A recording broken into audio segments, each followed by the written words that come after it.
lights are off and away they go. Extremely loose. He's managed to hold on and they get. He missed the complete.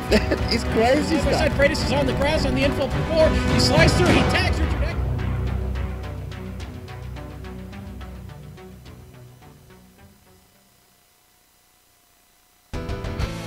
They hail from around the globe, and though separated by oceans, they gather in the virtual world for reasons as varied as their locales. Whether it's a defending champion looking to retain his title, a new and eager hopeful striving for recognition, or a legend prepared to recapture past glory, in the end, the one goal they all share is to win.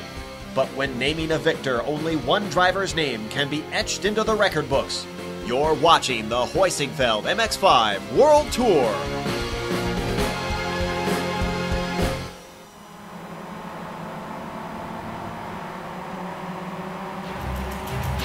The opening book of World Tours told of an indomitable monster, one who would win time and time again, proving without a doubt that he was the one that everyone had to beat.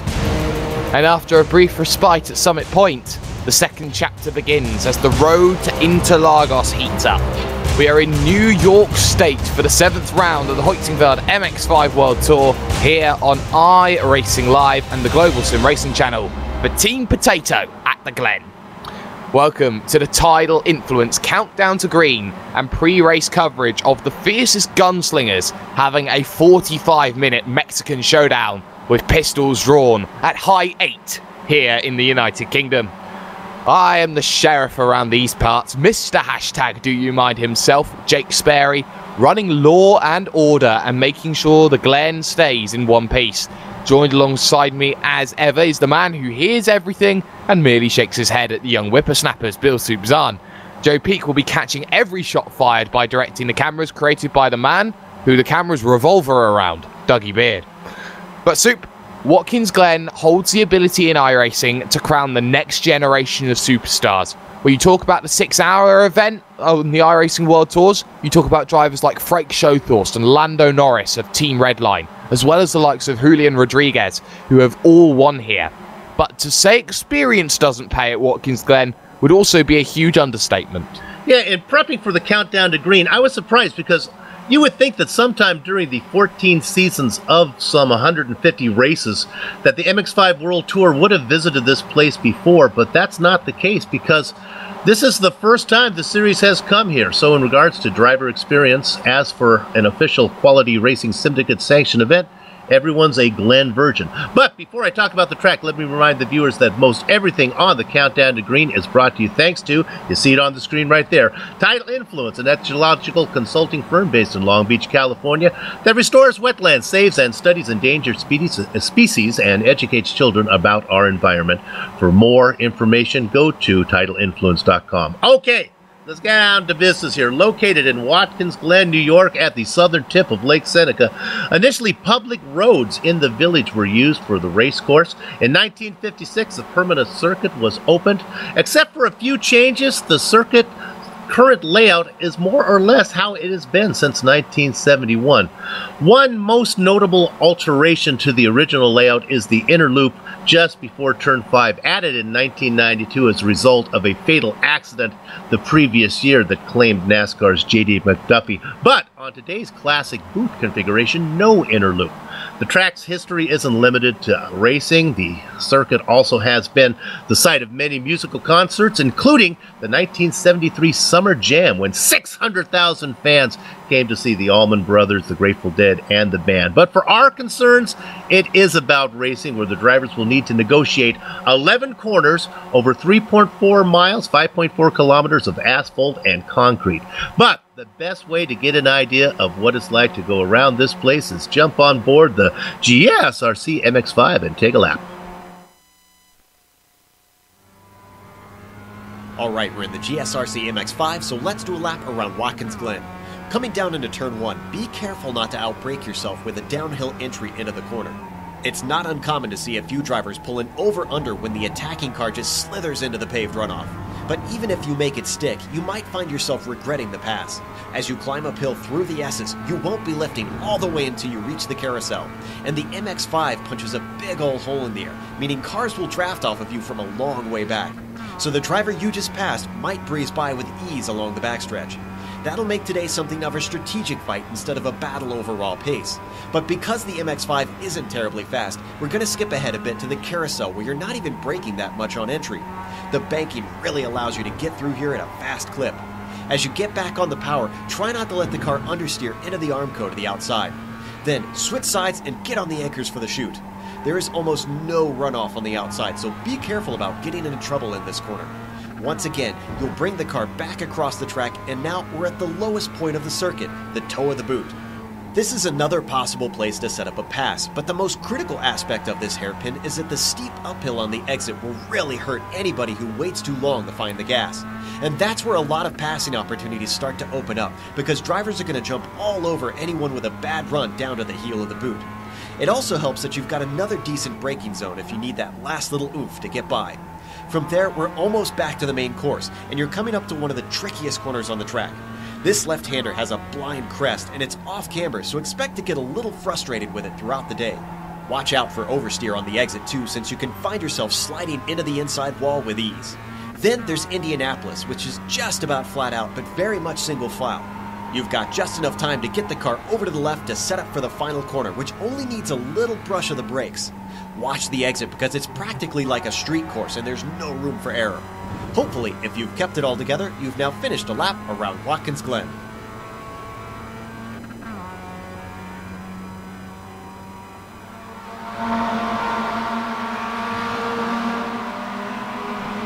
The GSRC MX-5 there, having a drive in and around the Glen and looking in mint condition as always. But, Dupe, it may have been a little while since we have seen the state of affairs known as the championship picture, and things may be looking a little bleak for some, but delightful for others.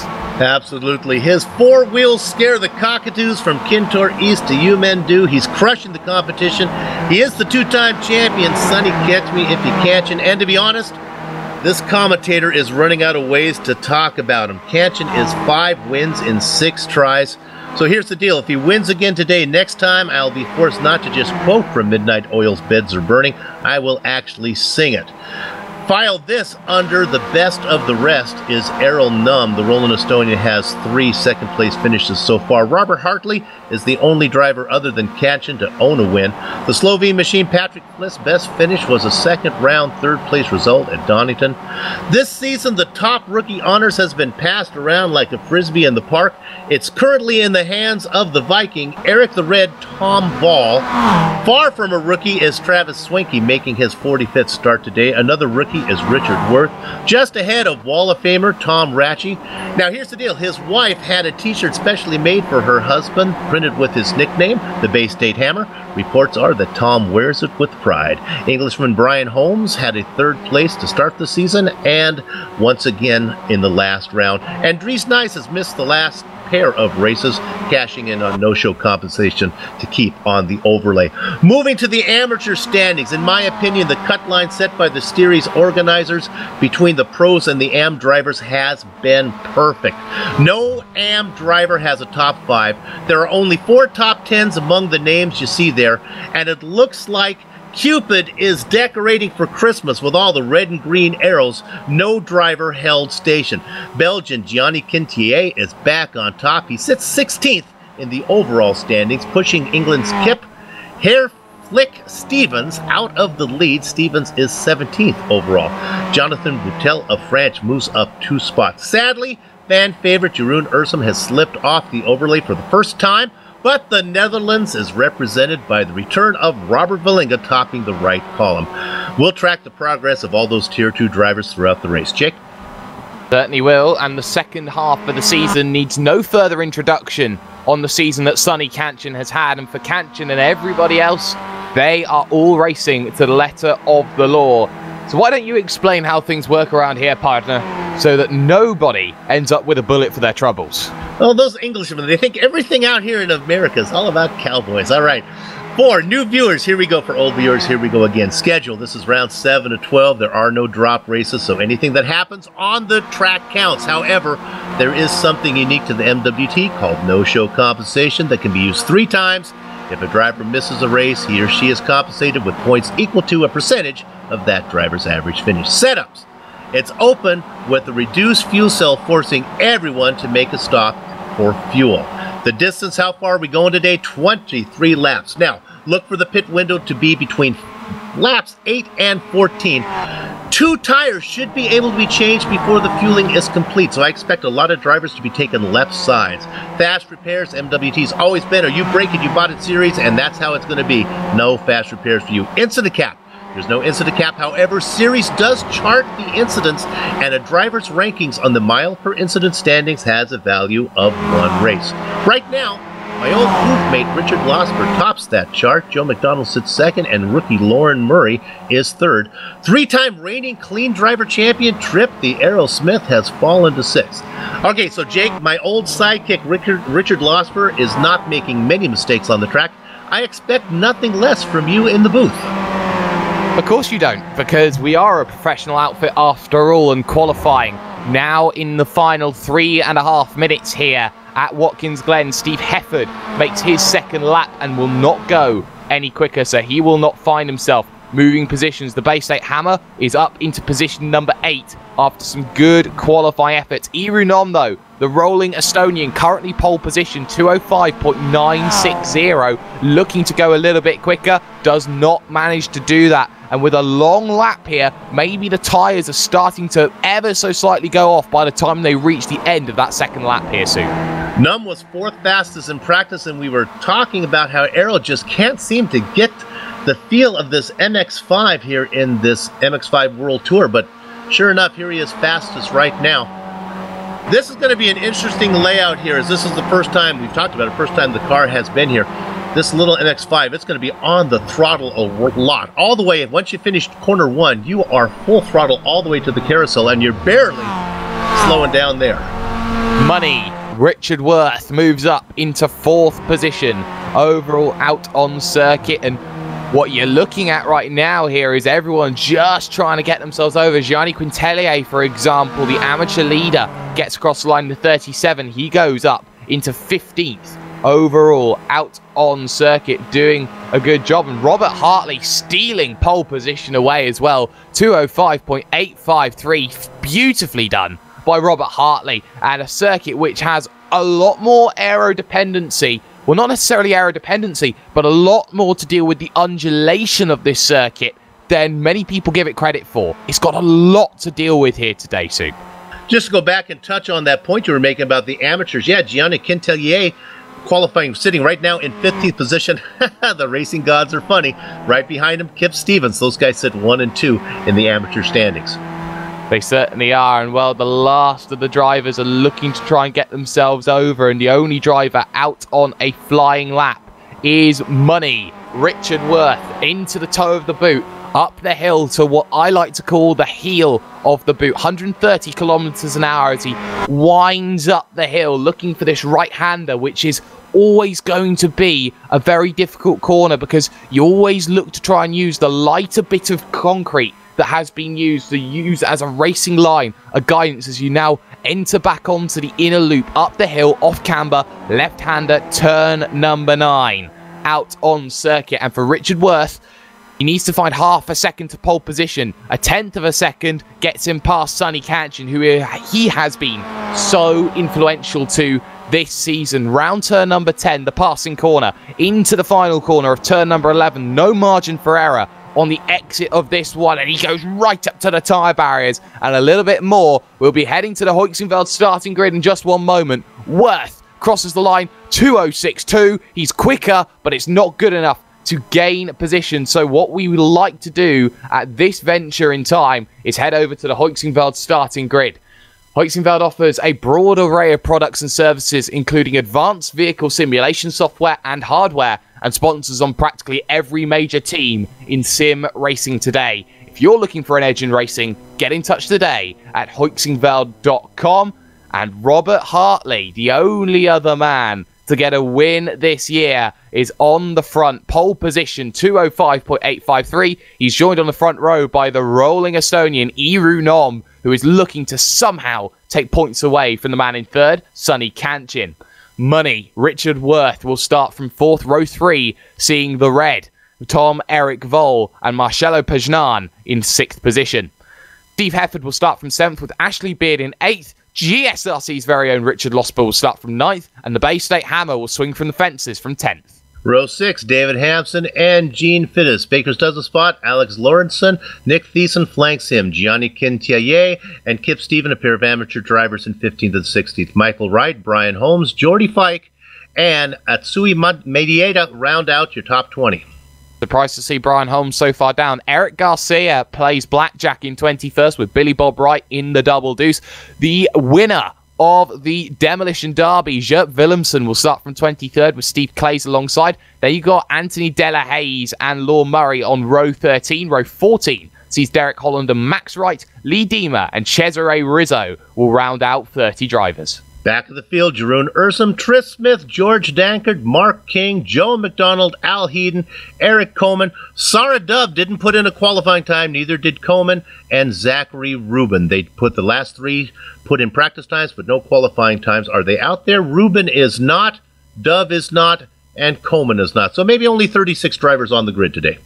Maybe, but that will have to be seen. 2 minutes to get yourself gridded up, or you start from the dreaded place that is known as Pit Road, and nobody wants to start their race from Pit Road, get a massive disadvantage against everybody else. It's such expansive racing. Expect drafting to be a major feature of today's race, and Hartley will have that advantage into the 90. Turn number 1. Out on circuit. It's 5.4 kilometers worth of racing. Green flag flies, and let's get ourselves underway then for 23 laps worth of action. And it's a good start from Hartley then on the front row. Iru Nom will look to get himself in line as well. Side by side for third though, Kanchin is under pressure from Money, Richard Worth, and Worth not going to have any real worries. You can run wide through turn number 1, but you've got to get tight in on line as quickly as you can. Into the S's they must go. No contact to speak of as of yet. Side by side as they look to shuffle out in the middle of the pack. Fiddis going side by side with the Bay State Hammer, Tom Ratji. But for now, it's looking at the front because Iru Nom instantly wants to go to the point suit. Pretty friendly layout for an early lap. Everybody gets sorted out. My goodness, though, back in about 18th position. They are 3 wide down the back straight, heading in towards the carousel. So far, everybody clean. And that is Kip Stevens, Brian Holmes, and also the driver of Michael Wright. And Wright will go down to the inside of the hair flick. Kip Stevens, ever the wily character, gets the position. Lovely. Now they go down the hill in towards the chute. And it was 3 wide at one stage with Beard, Vol, and also Hefford waiting to try and get in on the action. That one wasn't going to work as they get themselves down into the toe. And this is the thing, you're always shuffling, you're always looking to try and find a bit of space. They're still side by side. Quintelier, the leading amateur, going at it with the Bay State Hammer, and the Bay State Hammer, in fact, just in front, I believe that's just almost sorted. And look at that in front, Larrittson going to try and cross up Hampson. Yeah, what you got to do, you got to balance the fun of racing and picking up positions early with the worry of losing contact with the front train. If you can get single file, this train could stretch for a while. It certainly could. You've got to make sure that you stay with your man within that 1 second-ish window to gain that slipstream down some very interesting situations. Thyssen, though, still under pressure here with the Bay State Hammer. And look at how he's got to track on that outside wider line. Does the Gathering of Tweakers man unable to make that position on the Bay State Hammer. But look at how much it has cost Tom Ratji in that situation. He's now bumped off the train to Gene Fiddis. And actually, there's a story about Gene Fiddis we may need to talk about here, Soup, because we may have to christen him 5 more minutes Fiddis. Last time out, Gene actually qualified for the race. Of course, he races in New Zealand at an ungodly hour. Between qualifying and the race, he fell asleep. Woke up in his racing sim. Unbelievable. Gene Fiddis always seems to amaze here in this one, but side by side for the lead, Robert Hartley trying to go back to the point with Iru Nom as well for P1, P2. Sonny Kanchin could decide to thread the needle, will decide to thread the needle. They're going to go 3 wide as we start to lose the voice a bit there. 4 wide they're going to try and go, which turns to 2 wide, 2 deep. Kanchin to the inside. The guy making the move from the outside, that's the Italian Marcelo Pajan there. I'm not so sure it's an advantage to be out in front right now. If I were these guys, I'd be happy to let Sonny lead, see if he can burn up a little fuel, because you know how good he is about saving. Oh, you definitely know how good Sonny Kanchin is on fuel strategy, but the front 6 right now look as follows. You've got Kanchin up front, Hartley, Pajnar, Nom, Worth, and behind that, you've got the likes of Ashley Beard waiting in the wings in position number 7. Tom-Erik Vol through on Richard Worth. He's going to up and under, though. Here is Richard Worth as he looks to get to the heel of the boot and try and just sling one down the inside. He's got to make it look decisive, though, at this corner, because the next corner will always favour the Viking, Tom-Erik Vol, and that's not going to work in the favour of Richard Worth. So now it's a waiting game here, Soup. You always look to try and punch your way through it. There's contact behind. That's Larrittson turned around at turn number 9, and he collects 2, 3, 4 vehicles in the process. Yeah, they have been racing side by side for a long time, and it was Lawrenson who got into it with David Hampson. Then Lawrenson got turned around, and he collected Gene Fiddis, the New Zealand driver. We just talked about him. And they had more contact after that as well. And oh, it's still going. Maeda Rizzo involved. It is a train wreck. And this is what Watkins Glen does. It acts as a funnel with the barriers, the Armco barriers. There's not much room here for an American circuit, which is the most surprising fact here, Soup. The issue is, it all funnels back in onto the circuit, so when you have an incident, it's likely to compound to make more incident. Yeah, it basically, the cars almost parked there for a while. They were just going probably 15 miles an hour to get around all the cars that were in trouble in front of them. Juke Wilmanson, one of those cars that was parked out on the track. So was the Japanese driver Atsushi Maeda. Yeah, a lot of drivers getting involved in the early stages. Side by side again, though, at the front. Sonny Kanchin under pressure. Robert Hartley trying to track the outside line of the carousel. This right-hander down the hill. You always look to get a better run out of the exit, and it's a good run, actually, for Sonny Kanchin, using the inside of that corner to his advantage, but into the chute. Hartley down to the inside, taking that position away. And look at how it closes up. Now you got Steve Hefford on the train and Ashley Beard, and you got Richard Losper waiting, the clean driver leader right now, not wanting to risk his vehicle, but wanting to be a part of the action. Unlike the contact that we saw farther back in the pack, the guys up front race with a different level of racecraft. I would be really surprised if we see contact early from any of these guys up here until the racing becomes more serious. Looks like Richard Losper, Jake, is the last car of the train running in 9th. It's quite a ways back to David Hampson. Yeah, it's a long ways back, and you've still got side-by-side further back. You got Anthony Della Hayes against the driver of Billy Bob Wright. Wright takes the position. Now they're looking at Derek Holland, the amateur, just in front of them, looking to try and steal positions. If you want to know what the amateur championship looks like at the moment, or who's leading that in this race, well, you'll be surprised. It's actually Michael Wright now that holds the lead ahead of everybody else in this event. So that will be very useful points for Michael Wright to start taking away from this one. But I want to focus my eye on Hefford against Beard right now. This is P7, P8 out on circuit. And I think Ashley Beard right now wants to be a little bit further up in the train, wants to work with Richard Worth, who's now starting to be dropped a little bit. Yeah, and I hate to bring up this point every time we talk about Richard Worth, but he's picked up a reputation of being the train uncoupler. It's happened 3 times this season. What he needs to do is just make sure he doesn't make a mistake, and we keep this train as long as it can be. Yeah, you certainly want to see that happen, but look at how he will lose out, and now it's a 2-tier train as the front of the field looks to go side by side again. Kanchin to the outside of Hartley, and there was going to be a push there by Pajnan as the Thrustmaster Movano driver thinks about it, going to the inside to thread the needle, doesn't decide against making that move, so he will stay in second position side by side, but they are like Noah's Ark. The animals came in 2 by 2, and well, behind that, you had Tom-Erik Voll hoping to get past Iru Nom. He'll still try on the outside, and Pajnan down the inside as well at the chute.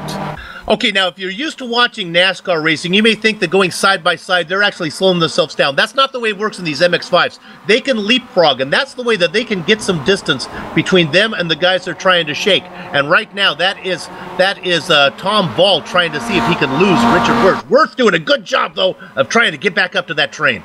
Yeah, Richard Worth trying everything in the number 5 machine to get back within a second, and well, you can see how the tactics are coming into play. On the brakes to the outside goes Tom-Erik Voll on the driver of Iru Nom, and Nom has been ceremoniously dumped backwards through the field. And he's got to be careful here, because the longer that they start battling, the more they may allow the driver of Sonny Kanchin to try and break away. And once you break a second here in the MX-5 World Tour, it is very seldom that you get to see it come back again here soon. Yeah, I don't know if Kanchin is going to be able to run away with this one by himself today because of the nature of this track. I really don't. Well, as I say that, look at him start to pull away. But I really think if Pajnan and Hartley, those guys would start swapping spots, they'd be able to run him down. I could be wrong. Kanchin's fooled me before. He's fooled you once, well, it's shame on you. Fooled him twice, well, it would be shame on me right now. Battle going on, though, in your amateur category. Max Wright against Lorne Murray here. The Scotsman under pressure in the 69 machine. Third in the championship points for clean driving. So he wants a nice, easy battle with Max Wright. And that's the thing for drivers towards the back. They score major points from that clean driver award. If they are a little bit slower towards the rear of the field, they could gain anywhere upwards of 5 to 10 positions if they're not careful here soon. That is a great point. That bonus probably means more to the drivers that are like 20th to 40th in the points than it does to the guys up front, because the intervals get so small back there when you get back in those lower positions. Richard Losper right now, we talked about him. He's in 9th, and he is our clean driver, and he's having a nice, quiet race. He is, and he's just staying a little bit careful as they go side by side again. Tom-Erik Voll trying to go around the outside at the chute, not quite working, but he may have the inside. No, he won't. He runs out, tracks a little bit too wide, won't get the inside on Irunom, heading into the toe of the boot. So, train of 9, very much established. And the last time we had a train of 9 soup, that was at Phillip Island, and it was a train of 9 right until the final lap. Yeah, I think Phillip Island probably, if they can do it there, they certainly should be able to do it here. As this track seems to be much more conducive to pack racing. Certainly was, but... Let's go to Michael Wright in 13th position, racing all by himself. There's our AM leader. But look how it's played out. Kip Stevens and Alexander Lawrence right there. Look at those two guys, the AM leaders right next to each other. They certainly are. And the Pro Battle Fiddis versus Larrickson, the Blue Flag Racing driver in the number 48, will be looking to try and make some inroads, make some progress here in this event. Want to close down the gaps that so often crop up time after time after time. Lap 5 of the event, and the pit stop window, you may argue, will open in just a few minutes' time. And in just 3 laps' time, I think a lot of drivers will be hoping to put themselves in a situation where they can maybe think about making an undercut. The issue is, you really need a partner to tango with today. Let me make a quick correction there. It's Gianni Quintelier is our amateur leader. I've been calling races since 5:30 this morning. Kept me some slack on that one, YouTube guys. Well, you've got yourself Quintelier, actually, your amateur championship leader, but in terms of the race leader, that's very, very different, as Stevens now gets absolutely swarmed by the pros. There's not much that you can do there. Side by side further in front, Brian Holmes going at it with Nick Thyssen then. These are for the final spots inside the top 10, or the final spot inside the top 10, and Brian Holmes having a good recovery. He's already up 8 today so far, and we got side by side for second. Yeah, as much as I love the racing going on up front, I'm not sure any of it really matters right now. Errol Numm is probably the guy who knows what he's doing. I've seen him do this so much. I talk about it in the Absolute Beginner League when he races in the Skippies. He's happy to race back there in 4th. As long as he can stay inside of the leader, he thinks he can save fuel this way. I don't think he has a problem with the Aussie Sonny Ketchen out there doing all the work. Now, I wouldn't say that it's useless racing at this point. That's disenfranchising a little bit, Soup. What you'd say in this situation is there's a lot of tactics going into play. This is a chess game, and you're playing a 9-game bit of chess, maybe Chinese checkers, you could definitely say in this situation, and you're just trying to maneuver your pieces out in the early stages, trying to work out which one can I take, which one can I afford to lose, can I afford to drop a position at this stage, who does need to come into pits. There's a lot that goes on in this sort of event, but Kanchan at the front is at the front for one reason and one reason only. If he gets stuck in that pack here today, Soup, he now has to start battling, and he doesn't want that to start losing points for the championship, even with compensation that he's used once already. You know, Jake, you and I are both poker players. I think a good analogy would be it's early on when the blinds are low. You don't want to lose your stack of chips until the stakes get a little higher. Yes, and well, you'd feel for the driver in 9th position that maybe there's a bit of a straddle on the board, and there's not going to be too much time to work with to get up to the front. Big power move, though, from Marcelo Pajnan to try and hold off Irunom coming out of the 90, turn number 1. Up the hill, it's flat out from here all the way to the carousel, the right-hander. And, well, side by side for the lead, it seems that maybe there's going to be a new chip leader in town right now as Hartley looks to go for it. But look at this. There's the bump draft coming in again on Sonny Kanchan. And this is Pajnan trying everything to keep Kanchan at the point. As they start to spread out up front. Careful, boys. They're working their way through there. It looks good as they go through the carousel.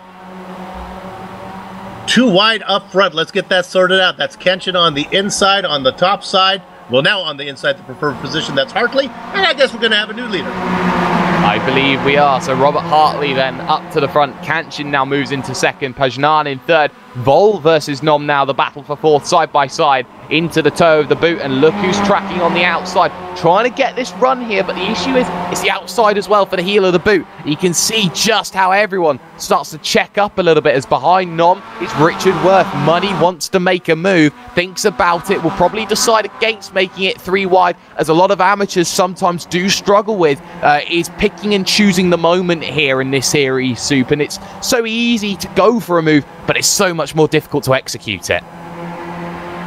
Yeah, they are just racing back there. Can we quickly go back to 10th position? There's a nice little 3-car battle we can touch on a little bit.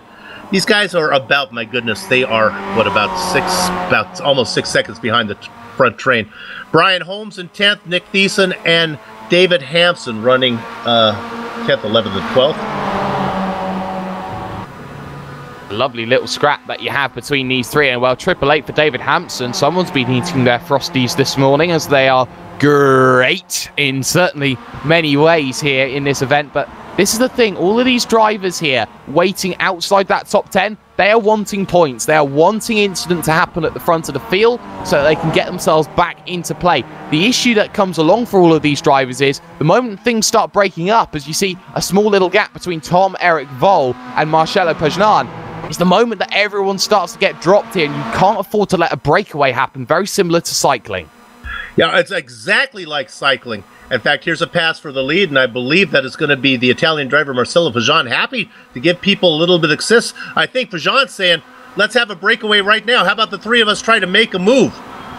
Come along, Robert Hartley, and let's see if we can leave Numb and who's he else racing with in there? That's Vol behind. Yeah, Vol there in that battle. Hefford in that battle. Hefford looking to the outside. Nom going to sling one back, though, down at the chute. I remember in iRacing World Championship forms, Alexei Usiakala of Team Redline struggling, and there's Tom Eric Vol. A glancing blow with the Armco barrier out of the chute. He was way too aggressive, and look at how the driver of what was Steve Hefford just got out of the throttle there, was not happy at having to get out of the throttle as well. In fact, you can see how much time he's losing. He's losing it to Losper, and I think Steve Hefford really struggling, maybe a slowdown. Yeah, I wonder if something, maybe he downshifted to get out of it and blew an engine. He's really slow. Well, we're on board with him, so we're trying to work out exactly where that has happened, and well, it looked like there was nothing too far removed, and it just was the case where he just got out of it. It's a very weird situation for Steve Hefford. It's like he's maybe a gearbox issue, maybe, Sue. Yeah, that was strange. Maybe, you know what, maybe he lifted and then realized he had to downshift, and now he can't get it out of that gear, but now we've lost one. It's down to 8. Well, it's down to the lucky 8, but we'll keep an eye on Steve Hefford not having good luck, and well, 777, 7 a very lucky number in Asia, but not the lucky number right now. Steve Hefford stuck at 91 kilometers an hour. It may be something even as eerie as the pit limiter stuck on or something. Either way, he's down on the lane here, Soup, so Steve Hefford, a day which looked very promising, goes from bad to catastrophically worse. The good news is, might be in the pit window for him. Might be able to go ahead and get that. Could be the front part of that. Let's go up front. This is, oh my goodness, this is probably not necessary, boys, as they are nose to tail, nose to tail. Nose to tail to nose to tail, indeed, as it seemed that Hartley wanted to give a push to Pajnan, who wanted to give a push to Kanchin, and Pajnan does not want to make a move. They are desperately trying to gap Tom Eric Vol and Richard Wirt out of this battle. Make sure it's only a train of 4. Make sure that there's more pieces of the puzzle that they can work with together. And that's clever strategy by these drivers. They understand what they need to do, and they understand also that they need to keep Kanchin at the front. Well, you have your top 3 qualifiers up there in front with Hartley and Numb and Kanchin. And then the guy who doesn't belong is Marcelo Pajnan, but he's happy to be there with those guys. The problem is Vol and Wirth going to be able to run these guys down? Honestly, I think they are. Well, it all depends on the draft. It depends on how often that gap opens and closes. Side by side behind, though, Brian Holmes in a battle with Nick Thiessen for position number 10. Out on circuit to the outside tries Thiessen, but he gets a little bit of a block and boxed in a bit by that driver in the 888 of David Hampson. Hampson then holding the inside, as is Nick Thiessen, and Holmes will have to settle to try and go for the up and under, and he will make an aggressive move on the up and under, down to the inside for turn number 10 on circuit, and he tries it, but he's not got enough then. Inside line for the final corner for Thiessen. That's that group of 3 drivers that have been watching, all pro drivers there, and honestly, they're racing so excitingly, it merits an entire 45-minute broadcast just for them as they go side by side right now in the dark color car. That's Brian Holmes. They got to be careful as Hampson going to try to get away, but again, I don't think that's going to happen. Let's see how this plays out as they work their way through one. Making their way through the 19, looking to try and get through. Hampson gets a little bit of a gap, but it's not enough here as they remain side by side. Up the S's then, Thyssen there with the driver Brian Holmes. Holmes on the outside, Thyssen on the inside, and then it makes a paradigm shift in favour of Brian Holmes, who will get the toe from the driver in front, and Thyssen will have no other choice but to stick in line and wait and hope. But we still have other great battles. This one, Derek Holland versus Lee Deemer going on. These drivers, they've gone up plus 12 and plus 11 respectively here, Holland and Deemer. They are having a fantastic little scrap, and in front of them is the driver Della Hayes. Anthony Della Hayes, rookie this season, doing very well right now. You see him racing. Well, there's Deemer in 17th. Holland, there's a veteran racing in 18th position. There is a veteran here in New York State, as everyone just hoping that they can get themselves home to this one. Now, the question is of the leading lot, who dives down and who dives down when? It's lap 10 here out of 23. So you put yourself in a situation here where fuel, you expect to get yourself home now after 20 minutes worth of action. The question now becomes, when do I dive in? Who's my partner? And do I have some clean air? The good news is, there's a lot of clean air out behind Richard Losper and out behind Brian Holmes as well. The big issue is, after that, there's a lot of vehicles that could get in the way a little bit. And who's going to make the hard charge to the right at the moment? 5 non-takers, 6 non-takers. I think we've got 8 non-takers here, Soup. And while we look at that action, let me just recap the drivers who are out. A lot of those were caught in that parking lot incident that we saw early on. Cesare Rizzo, Tom Ratchie, Atsushi Maeda, Jupe Willemsen is gone. Jordy Fike, who had a great practice run. He was looking to have a good day. He's gone too, as well as the California kid, Eric Garcia. 6 drivers no longer racing. 6 drivers no longer racing. 3 failing to make the start in Sarah Dove, Zachary Rubin, and Eric Kuhlman. So 9 vehicles, you could say, out down to 30 in this event. And everyone just starting to work out, where do I need to be? Lorne Murray versus Jeroen Ursum. Ursum, league organizer, looking to get back on that fabled Magic leaderboard, and he's in a good position to get some solid points out of this one here today, Sue. Back there in 21st position. He's got Joe McDonald behind him. There's some names we're permitted to see him back here racing in this position. Lauren Murray, a rookie who's been very impressive, up in 20th. Very impressive, and so is the battle side by side for lead. Hartley almost gets a full car's width past the driver of Kanchin, but Kanchin will get the inside line on the brakes into the toe of the boot. Hartley will try and run the outside line up and under, take the draft off the exit, does so. Big defensive push from the driver of Kanchin, and Hartley will push him all the way up towards the heel of the boot. Besides that, though, Nom versus Worth for position number 4. Worth trying to do it around the outside, not going to happen. As the pit becomes more likely, you will see the drivers start now to gather up a little bit, because even though they're in the train, they'd like to be as close to the front as possible. So watch as the train starts to shrink now, because nobody wants to be farther back than they need to when it's time to come in. Exactly. When you look at this train, the top 8 are split by 3.1 seconds. Richard Losper at the back of that train. But this is the issue for Richard Losper. He can sit at the back of that train all he likes. What he does in that situation is he saves a lot of fuel. First taker then, down onto the lane, and it's the Rolling Estonian who's made a habit of it this season, of pitting early. It's Iru Nom. You can almost set your watch by that he was coming in. And he has the knowledge. And there's an issue, that's Holmes. Holmes at turn 10, having a major incident. He was all on his merry lonesome. Goes through turn number 10, just runs a little bit wide, one tyre on the grass, and a big front heavy impact shunt. David Hampson was first to the scene. He managed to negotiate around it. Tip of the hat to Holmes, keeping that car locked down steady so the guys could get around him.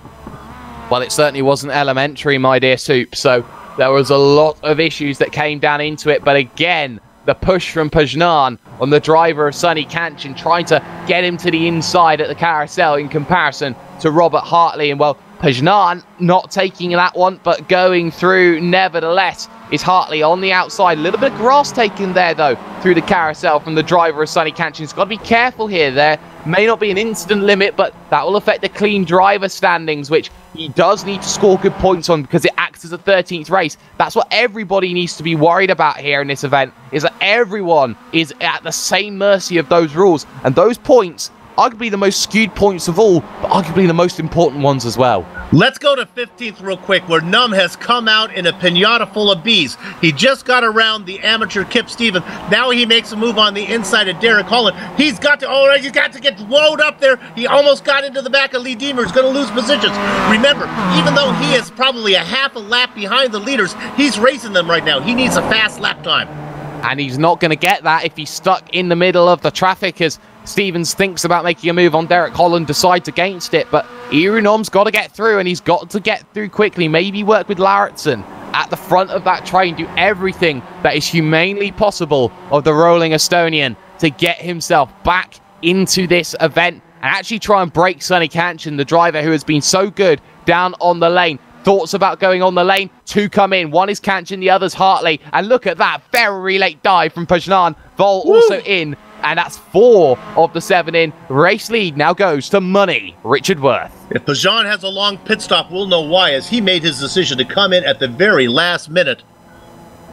Last minute? That was the last second more like there. So you can't leave it any later than that. Otherwise, he was in the inside retaining rule. They all hit their box, and it's difficult to hit your box here in American-style tracks like this because it's concrete moving from asphalt. So everyone hit their box, and everyone hit their box very, very well. And we expect Kanchin maybe to be the first driver to make the jump. Irunom, in comparison, coming down the front stretch right about now. And you look at the drivers coming out through turn number 1. There's a few jumps in play. Pajnan at the back. Tom-Erik Vol's there, but Kanchin remains at the front of the pack. Yeah, Pajnan comes out 4th in line. Num is going to have to hustle about a 1.3 seconds back to Pajnan. I think Num probably has the pace to get up there. But Jake, this to interrupt you, I start to worry about Worth, Beard, and Losper, that maybe they stayed at the party a little too long here. I don't know if they have the pace to be able to do this. See if it works out for them. Well, it's like that one drunk friend who doesn't go home. Can Richard Worth do anything right now to affect the outcome of this one then? But this is crucial, though, because they were in that similar sort of position. You feel by being out that extra lap, they could fit back in to help Irunom if they slot right in the middle of Nom and the drivers of the likes of Vol and Kanchin and Hartley and co. Right now as well, you look at the driver of Ashley Beard. Beard's not been up at the front this season too much, but what Ashley Beard does is he just silently gets there. He's almost like an assassin at times. Always fear the Beard. Well, they need to come in this time around. They worked their way through 10. If I was on the pit box right now, I'd be saying, this time, boys. I think a lot of people will be saying this time into the right-hander on lap 13. 1 dives in, 2 dives in. They all go in as Losper joins them as they hit the brakes at 72 kilometers an hour and look for their pit stalls here at the circuit of Watkins Glen. And, well, we're talking about Irunom closing up. He's done just that here in comparison to Marcello Pajnan.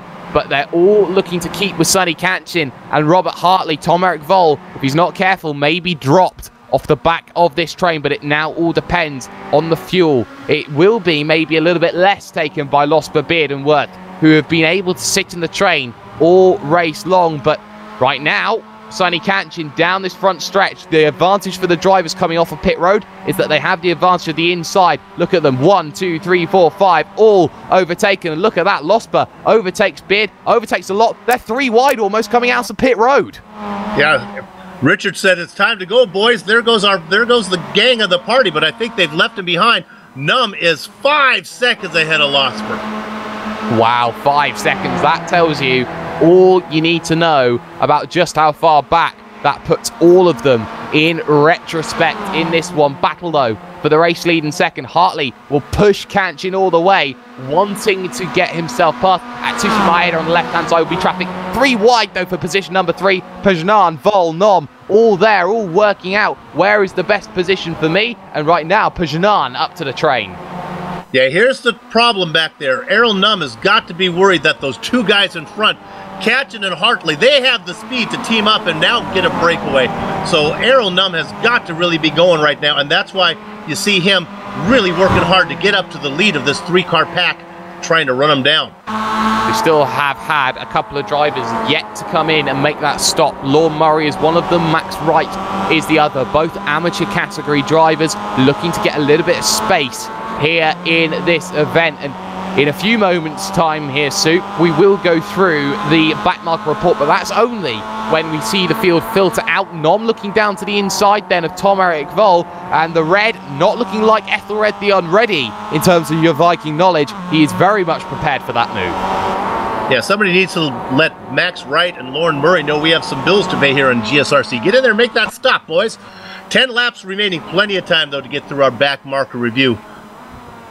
10 minutes, 10 minutes? What, 20 minutes? 10 laps. 10 That's laps, what we're looking at in this situation. So all the drivers understand and know what is expected of them as Pajnan tries to build the gap between the voids here as he looks to drag everybody else along with him, or if he's really fortunate, he can make sure that nobody else comes along. The gap is 8/10 between Pajnan and Hartley, and he'll use all of his ability now to just stay with Robert Hartley. He wants that to be a larger train. He wants an opportunity come the end.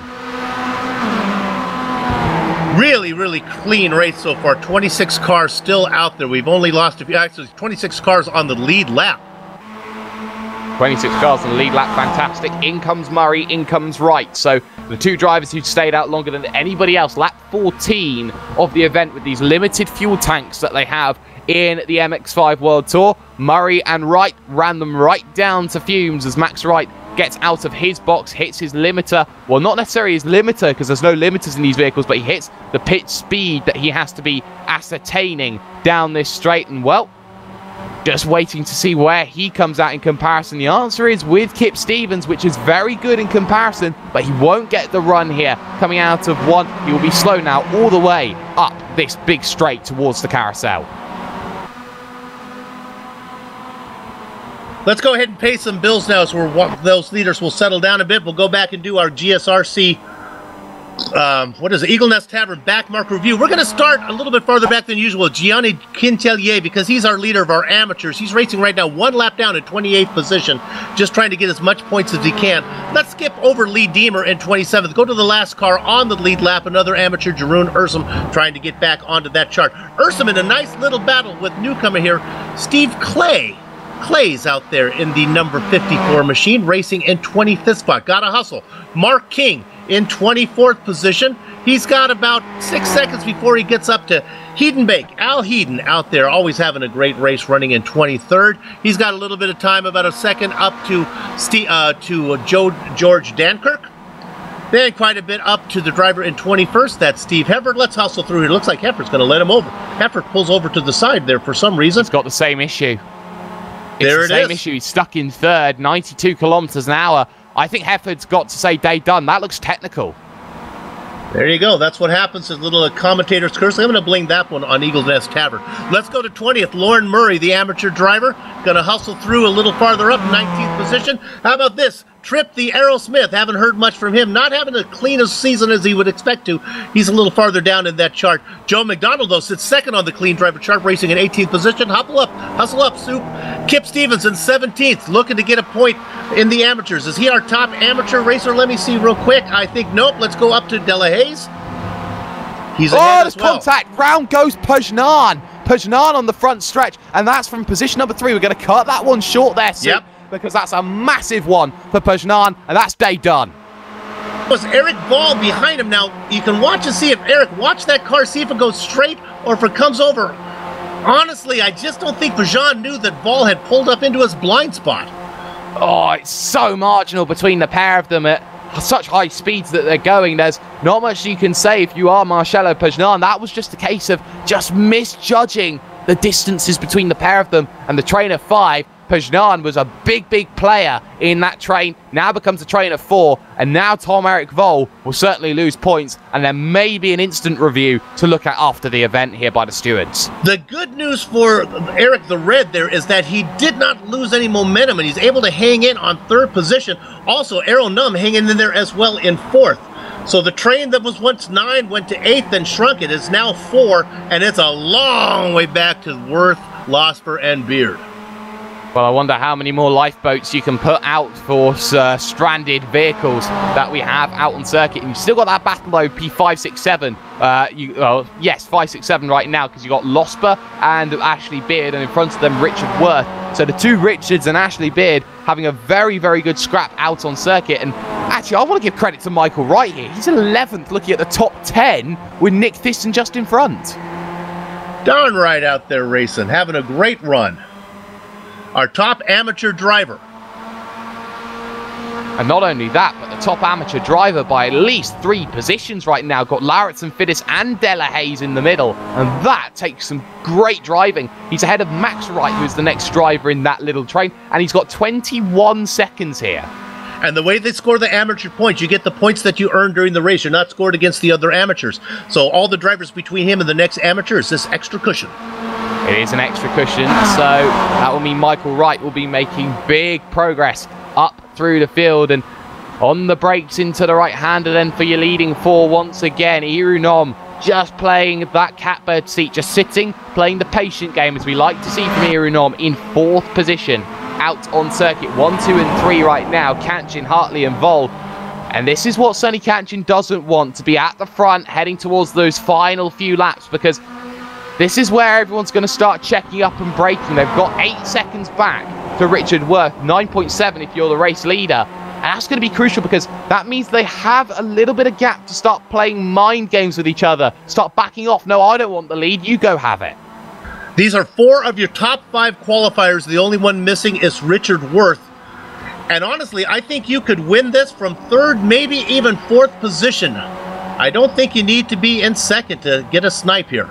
Is this a matter of whether there's enough, if the track's wide enough? Side by side, almost Holland versus Max Wright, and behind that Kip Stevens. 3 amateurs. It's split by just 0.6 of a second here. Stevens is going to play the role of Hero Nom and very much wait for an opportunity. Derek Holland looking very feisty in towards the chute, and Stevens shooting very deep into the corner. Derek Holland having a pretty good run. He started in 27th position. How about up to 13th? Up to 13th, and well, plus 14, always a very good job.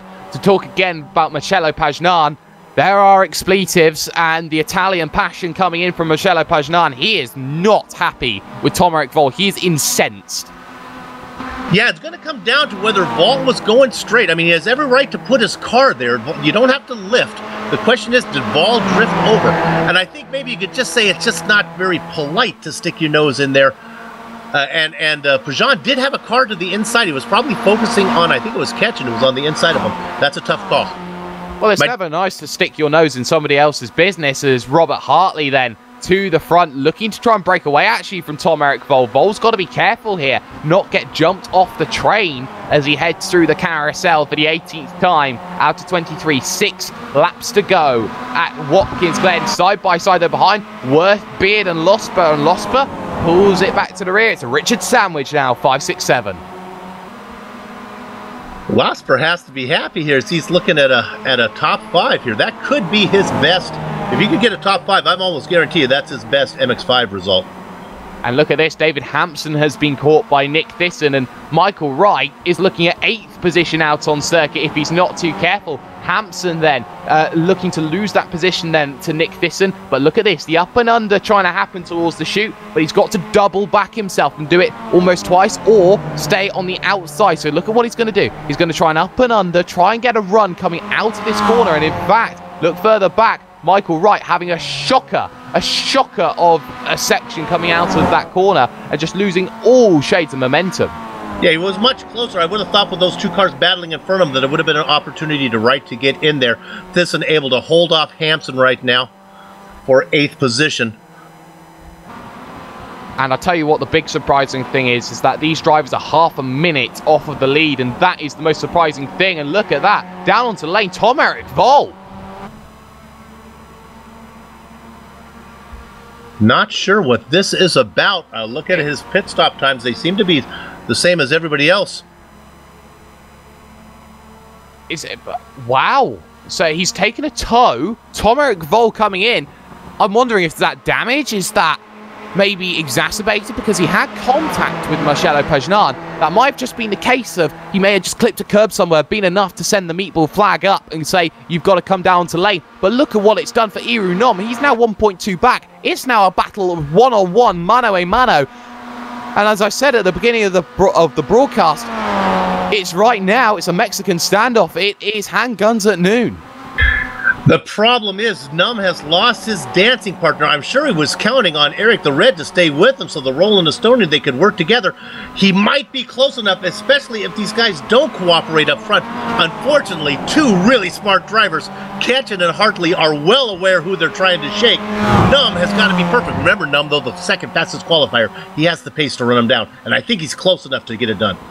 Top three in the championship in the first three positions. Kanchin, the man who's won 5 of the first 6 races. Robert Hartley, the only other man this season to take a victory. And, of course, the reigning champion, Iru Nom, looking at consistency values and doing well. So, Tom-Erik Voll, I believe they were thinking low on fuel. Maybe he just completely missed his number when he got right down to the bread and butter of it. I'm just looking to see where Tom-Erik Voll is, whether he's got back out on circuit again or not. No, he hasn't. So that will be Tom-Erik Voll pretty much out of the event. I'll tell you what, though, Soup. I know you're a poker fan. I think you'll like the team that the new driver Clays is in right now. He's part of Ace of Spades Motorsport.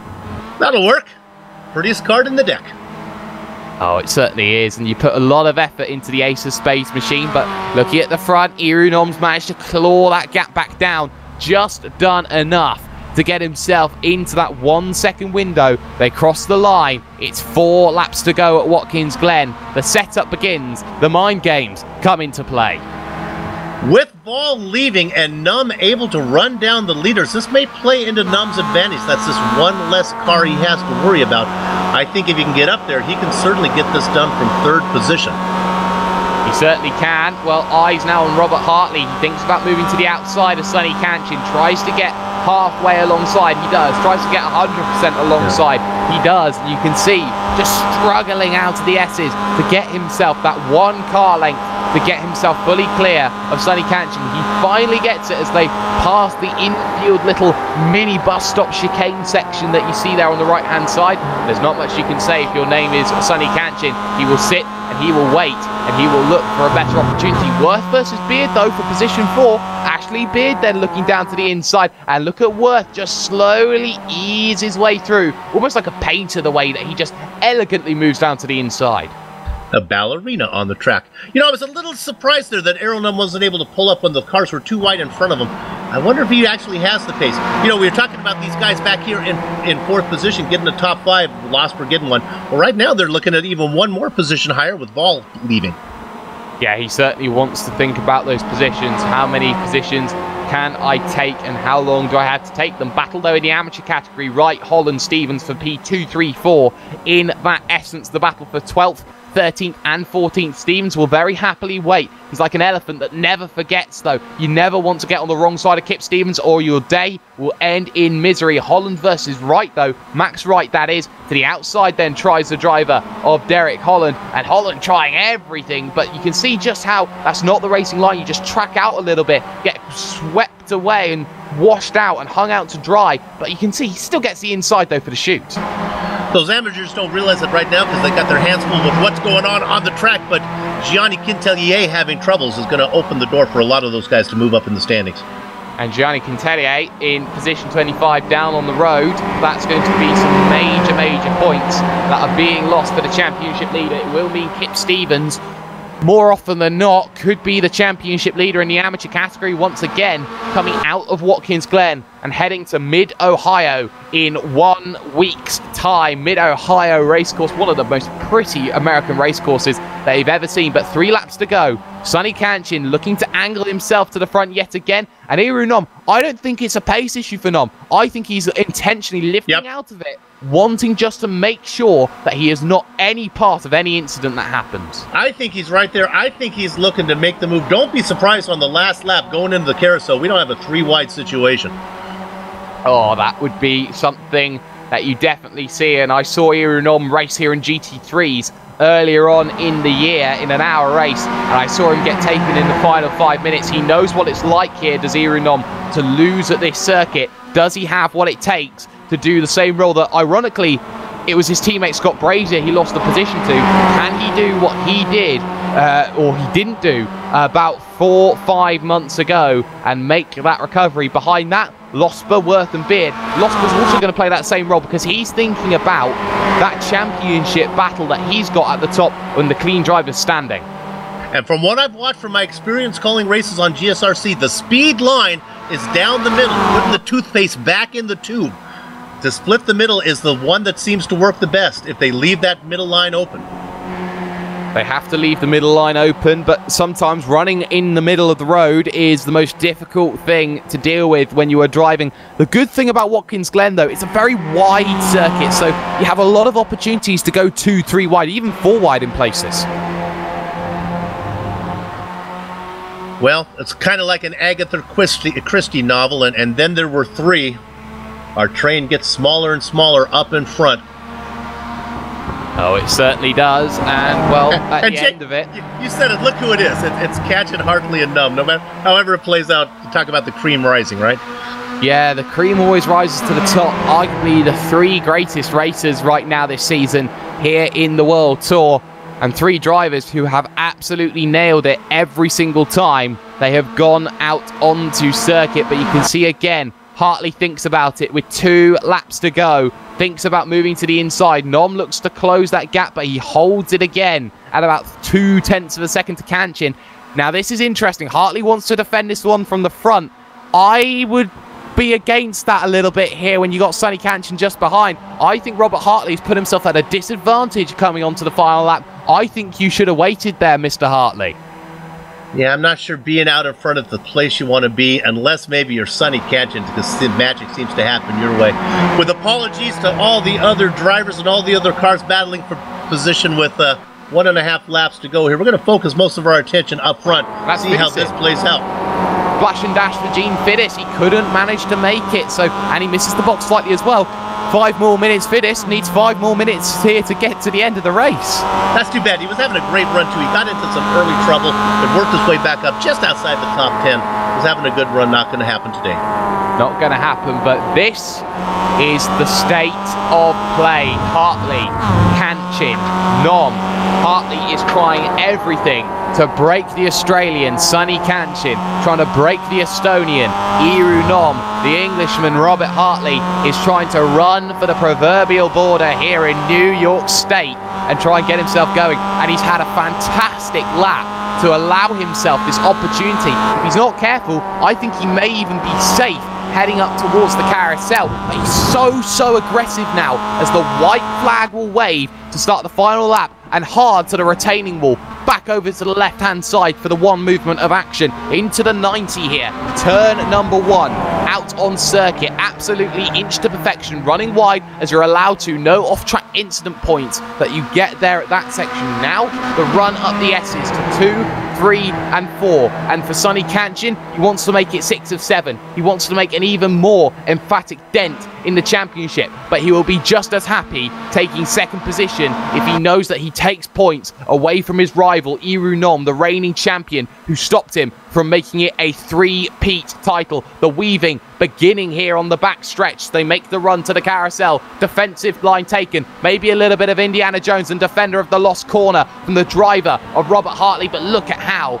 now Sonny Kanchin and Iru Nom close down that gap through the carousel towards the chute, and Kanchin thinks about the inside. It's not defended. It's a late defense, and there's contact, and round goes the driver of Robert Hartley, ceremoniously dumped to the outside by Sonny Kanchin, who was red ruthless there with shots at dawn. And now it's a 2-horse race, Kanchin versus Nom. There is traffic in front, the Ace of Spades machine of Steve Clays. We will get a replay maybe towards the end. That may be a possibility, but Iru Nom may be a little bit too far back. Stewards will have a word with Sonny Kanchin after that one. Yes, the move was late, but yes, it was a legitimate defense. He made that one line of action, did Robert Hartley. 2 or 3 corners to go, and desperation, in the words of James Allen, starts to kick in for Iru Nom. He needs a way to find a way through on the driver who cannot be overtaken. Sonny Kanchin, 2 corners away from freedom, and now you feel that Iru Nom has got himself too little and too late. 1 corner to go. It doesn't matter how you like it. It is controversial when you get right down to the bread and butter. But it's Sonny Kanchin, 6 from 7. And I wonder how many new enemies he has made after that. Besides that, Hartley will still come home in 3rd. The battle for 4th. Beard versus Worth, and Worth, oh, he gets a heavy clip of the curb coming out to the exit. Drag Race Central. Gosper back at 6 isn't going to get this. As they come across, it looks like it's going to be Worth by about a car length over Beard. Gosper's going to have to settle for 6th spot. He is going to have to settle for 6th position overall on circuit, and well, right now, a lot of drivers struggling here on this final lap. Stevens out of fuel, Wright out of fuel. Everyone is short then here at Watkins Glen, and it's a crawl as they get themselves to the line. And that's going to majorly affect the Amateur Championship. Here comes Fiddis Murray and Trip the Arrow Smith, all ready to take advantage of both of them. And it's uphill from here for both Stevens and for Wright. Yeah, they're scooting up in their chairs. They're using their feet. They're trying. I don't think they're going to get there. Here comes the next 3 cars. These are going to lose all of these positions. Look at Gene Fiddis, who's going to get that comeback after he made that mistake. He's going to be able to get Wright, get Stevens. You can see moving out of the way, making sure they're not going to be any trouble on the run towards the end. They've got 2 minutes to get over the line, otherwise it's going to be classed a lap down. But I think they need the anthill mob at this situation here to get themselves over. Look at Trip Stevens making a move here. What's this? Trip Smith. What's his final move? He's going to get it. I'm not sure if Fiddis isn't out of fuel. Again, he fell too short coming towards the end. Trip the Arrow Smith steals one away. Lord Murray as well. And Kip Stevens, 46 kilometers an hour, lets through Jörg Danker, who will take some well-deserved points. And what a fantastic quiet race he's had. He is going to gain so much position after all of this. Jörg Danker comes across the line. It's P14 for him. And after a week where he was struggling a little bit after an illness with his dog, Jörg Danker, I think, has just had the happiest moment of his sim racing career. And this is the incident that is the one we talk about. Kanchin versus Hartley on the brakes into the left-hander of the chute. And Kanchin, the door was shut. There was nowhere Kanchin could go. But he still went and took that opportunity anyway. And that, for Sonny Kanchin, will be a big talking to from the stewards. And this may have title implicating ramifications. Let's go live real quick to Max Wright. Kip Stevens was able to get across. Max, I don't think there's enough momentum. He's running out of time. He's got half a minute. He's at 7 kilometers an hour. And the line is a stone's throw away. This is like Nigel Mansell in 1990. Get out of the vehicle and push it home. No, he's not there. He'll finish a lap down, and that's a big shame for Max Wright. He will make it. It's downhill all the way to turn 1, but he's out of time. Wow. So with that, and on that bombshell, we're going to take a commercial break. When we come back, the Eagle's Nest Tavern wrap-up, or as I like to call it, the post-race show here on the Global Sim Racing channel, where we run down the entire finishing order, talk to some drivers, and then close up shop. Back in a few.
Welcome back to the Eagle's Nest Tavern wrap-up show. Green Valley Lake is the best kept secret in the Southern California's San Bernardino Mountains. While visiting, stop into the Eagle's Nest Tavern for a hot meal and a cold drink. They're on Facebook. And so, with Watkins Glen all whittled away, it is time to run down the official classified results after the 7th round of the MX-5 World Tour. And well, it's a controversial one. But the stewards can do one thing, or cannot do one thing, and that's take away the victory from Sonny Kanchin. Like it or not, he takes the victory by 0.3 of a second over the rolling Estonian Iiru Nom, who comes home in second. Robert Hartley ceremoniously dumped on the final lap to finish on the podium in third, with Richard Worth coming home fourth ahead of Ashley Beard. Richard Losper will finish in 6th position with a very efficient, clean drive from the 74. Nick Thyssen will finish in 7th with Anthony Della Hayes, 25th to 8th, plus 17 in 8th position. Michael Wright, your leading amateur, will finish in 9th position with Derek Holland rounding out the top 10. Look at those amateurs going 9th, 10th, 11th, and 12th. After riding Holland, it's Lauren Murray and Triff Smith. As they had a great race to the finish line, they come home in 11th and 12th. Gene Fittis has a great comeback. He comes home in the Baker's Dozen spot. George Dankirk in 14th position. Mark King, 15th. Last two cars on the lead lap. And by the way, Dankirk, King, and Al Heaton and Kip Stevens, all amateur drivers. Heaton and Stevens go 16th and 17th. Stevens was able to limp that car across the start-finish line before time ran out. Max Wright, that was not the case for him. He finishes one lap down, the amateur driver there, after leading most of the amateurs the whole race. 19th position, David Hampson, rounding out your top 20. Welcome to the series, Steve Clays. Jerome Ursum, 21st, with Steve Hefford, 22nd. These are all the vehicles that crashed out of the event or had issues, and it's a long list. Tom-Erik Voll in there, Joe McDonald, Gianni Quintelier, Marcello Pagnan, Alexander Larritzen there for Blue Flag Racing. And you'll look at Atsushi Maeda, the Japanese driver, Lee Dima, Brian Holmes in number 30, and we've still got more soup. A few hours ago, I was talking to Billy Bob Wright, congratulating him on a great third-place finish in the Lotus 49. Not so good here in this car as he comes home in 31st. The California kid, not a good day for him. 32nd, Eric Garcia. Jordy Fike, boy, I was optimistic he was having a good day. Not going to happen. 33rd from him. 34th, 35th, and 36th, the last three cars to take the grid. Jupe Filmanson, Tom, the Bay State Hammer, Ratchy, ooh, bad finish for him, and Cesare Rizzo. Those are all the drivers that took the grid. 36 of them. 36 taking the grid. The three that didn't take the grid, Kuman, Dove, and Rubin here today. But we have one driver sitting here waiting for interview. It's the rolling Estonian, Iiru Nom. Iiru, decision to pit early today certainly worked out in your favour. You get yourself onto the podium. And for all that you lose in terms of points to Sonny Kanchin, there is a lot of controversy surrounding the man who beat you today. Yeah. I don't know. It's not up to me to comment the contact in front, but yeah, I pitted early, but I messed up his pit stop. I went too long and had to back up, and came out in the heavy traffic, so that wasn't perfect. Well, it didn't work out for you in that respect, but with a lot of drivers today running out of petrol when they got themselves, shall I say, over to the line, do you feel that maybe having that little extra bit of insurance was a relief off your shoulders? Actually, I had to save fuel to the last lap, so... Wow. And Soup, I believe you wanted a question. Drew, let's talk about the drivers that kind of left there. Were you worried when you lost Vol? You had a four-car train. When you lost Vol, were you confident you were going to be able to catch the two guys in front? You did. Yeah, they were battling. I think if they worked together, then I had no chance. But it was just luck, I think. And then when it's a three-car battle, where were you trying to make the run? I guess, would you have preferred to get to the front, make it from second, or take it from third position when there were three cars? Actually, Sonny did something clever in the last lap, so I had no chance in the last lap. But yeah, I was thinking the third place is good, but... Well, once again, this is your fourth second-place finish. You got to get a win pretty soon. It was fun to watch you race. Good luck down the road. Yeah, thank you. And there we see Irunom, a rolling Estonian, with a very, very good race result for him with another second place finish. It's that consistency that gets you towards a championship. But right now, you would have to say in this situation, Soup, just one quick thing before we start to wrap up the shop. Mid-Ohio coming up next week. Where does this all leave Sonny Kanchan? Because if he has to start from very, very far back in that grid, or he has to do a drive-through or something, that's going to mean a lot in terms of compensation points. He may have to start using them.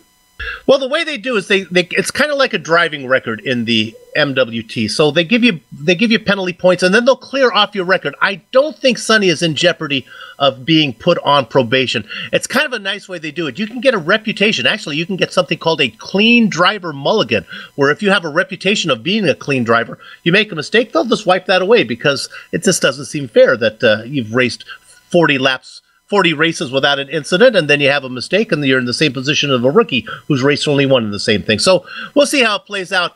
What'll be interesting is the conversation on the forums. That'll be some good reading, entertaining this week. It certainly will be good, entertaining reading, but unfortunately for our action here this evening, that is all that we are going to be able to have time for. So, first and foremost, we'd like to thank everybody at the Quality Racing Sim-dicate for organising this series and contracting with GSRC to broadcast it. Thanks also have to go to Team Potato, who helped sponsor the title of this one. It's the Team Potato race at the Glen, or however it is that I've managed to word it. But also thanks go to Heusinkveld. Affordable simulator software and hardware are thought to be of limited use for race teams and drivers, but their simulation solutions bring professional results within reach for any race team or driver without having to compromise on realism or engineering value. They offer a broad array of products and services, such as advanced vehicle simulation software and hardware. They are able to simulate any combination of race car and track, including a full-fledged cockpit environment with unparalleled realism. Heusinkveld solutions are currently being used by professional teams and drivers in Formula 4, GP3, GP2, and Formula 1. Now, these products are available for any professional team or driver looking for an edge in racing. Be a better race car driver and get in touch today. Our thanks also go to the folks at Tidal Influence and Eagle's Nest Tavern, along with the company's equipment and software that you see on the screen now that we use on our broadcast. And of course, the original music that you've heard on today's broadcast is thanks to Eric Ekholm and Casey Lalonde. See the screen for how to contact each of them right now. We talked about it just a while ago, but the Heusinkveld MX-5 World Tour returns in just 1 week. That's 7 days. That's, what is that, 168 hours, a little more hours if you live on Mars, for round number 8. That's December 2nd from Mid-Ohio. GSRC will be there to bring you all the action. We hope that you join us. If you'd like to find out more about GSRC, your best bet is GlobalSimRacingChannel.com. We're also on Twitter at GSR Channel and Facebook at Global Sim Racing Channel. And finally, on behalf of the man on my right, Bill Superzahn, the man behind the desk, our director Joe Peake, and the man who some say took a camera to a gunfight and came out with the keys to the castle, our camera guru Dougie Beard. I'd like to thank you all for watching, so until next time, race clean, race hard, and we'll see you on the track.